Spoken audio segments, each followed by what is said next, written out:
my brother, Mark Mandel. We are in the second episode of a 6-episode series. What I'd like to do is create and hopefully publish one short story. That's the gist of the entire challenge. So if you're following along at home and you want to create a challenge for yourself, you can kind of model it after what we're trying here. We left the last episode with a forecast of what you hope to have done by this installment. So can you kind of go back to, do you remember what the forecast was? Yeah.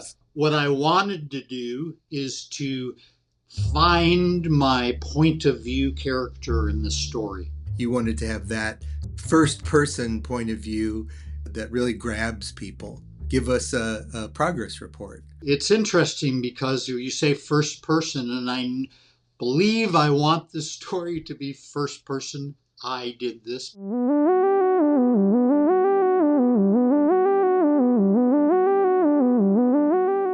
It morphed in a way, so I don't know if this will be the viewpoint that'll be third person now. In my past, when I was in the 5th grade, me and my best friend wrote a handwritten novel called Earth Saw Evil, but we also had a backwards title, Live Was Hatrea. And our character in that, don't ask me where the character name came from. Neither of us remember, but that character was called Seymour James Hollingsworth III. So I decided to write from the viewpoint of Seymour James Hollingsworth IV. All of the writing I've been doing, and to get into the character's head for this story, you kind of found some inspiration from this earlier relationship with your friend when you were kids. Yeah. That's fascinating. He's a writer too, so I bounce ideas off of him, and I loved his reaction. That gave me energy, just that reaction. I've been writing, and usually it's about the subject of this story, which is slow walking. I'll use this character, SJH the Fourth. But one day, I don't know if you, dear listener, have these problems too when you're trying to work out issues. Well, for me, I was getting uber frustrated.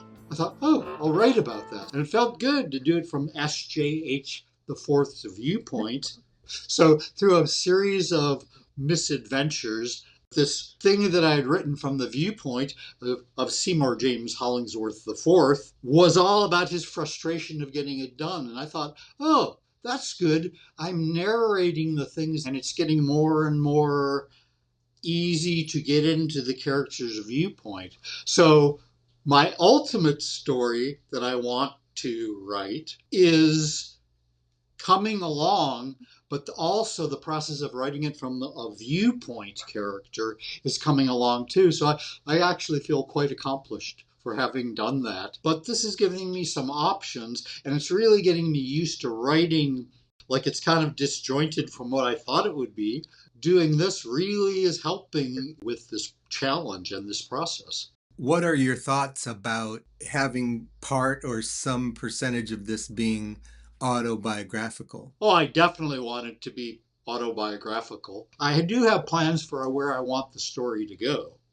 And this story is going to cross the bounds of what we all call waking reality in that realm while I'm walking and while I'm experimenting with what I'm calling slow walking too. So it's going to be autobiographical, but it's also going to go into realms that are quite speculative and imaginary.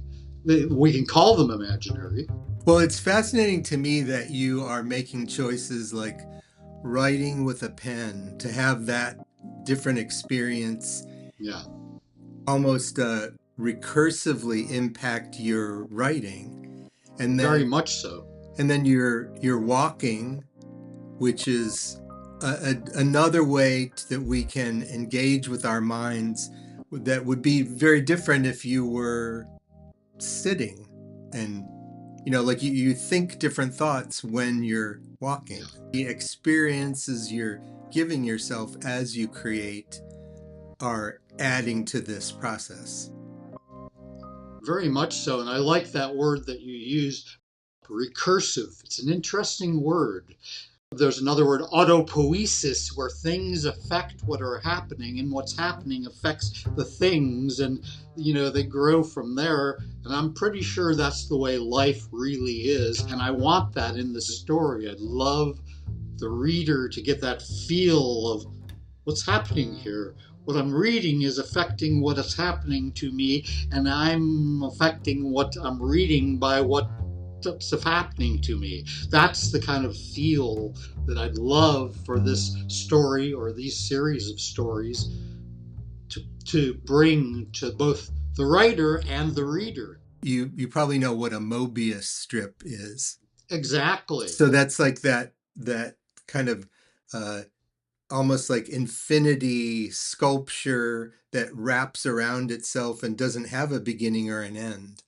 Yes. Is there anything that you're learning about yourself in this writing process that's specific to this Slow Walker Ranch? Seems like there's a lot to tell in the story, and to ground the reader into the right viewpoint feels tricky. I don't want the reader to have to work too hard. I don't want it to be that challenging for the reader. I can feel it where I want to get, but to get there, I'd like it to be not as challenging for the reader. So that's what I feel like I'm working out right now, using this method that I'm using now. I actually feel pretty good about it, like knowing that I'm giving myself leeway to accept what comes and what I'm doing, even if it doesn't correspond to what I thought it would be. But I also have a focus on where I want to end up. I'm feeling pretty good about it. I'm hoping by next week that I do have a viewpoint character. I know what point of view it's going to be, and I'm well along towards setting up like the first, I don't know, page and a half where people are right in the story. That's what I'm hoping next week. Even though I took on this challenge, I am feeling the pressure and I like it.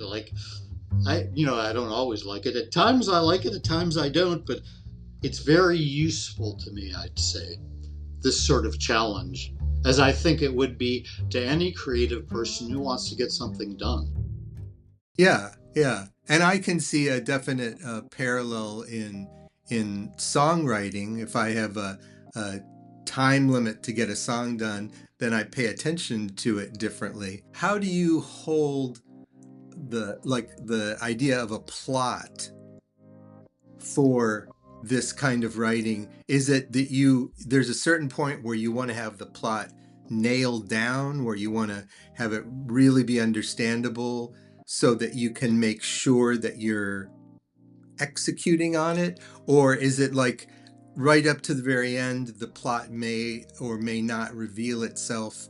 It's sort of, that's a finishing touch, or how do you hold it? I hold it more on the latter ways you described the plot. My ideas about plots have changed over the years as a reader and as a writer. Here's what I'd love.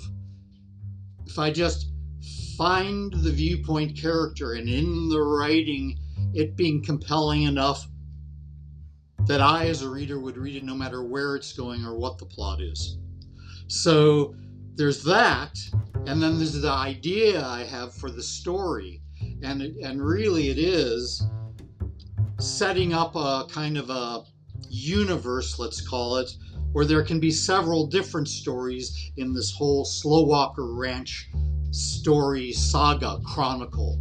There's this overriding universe that if it feels consistent, I feel like then I'd be golden. It's kind of like world building in a way. I think that's what they call it, in speculative fiction, because it is building this world that's a little, maybe a lot different than our own.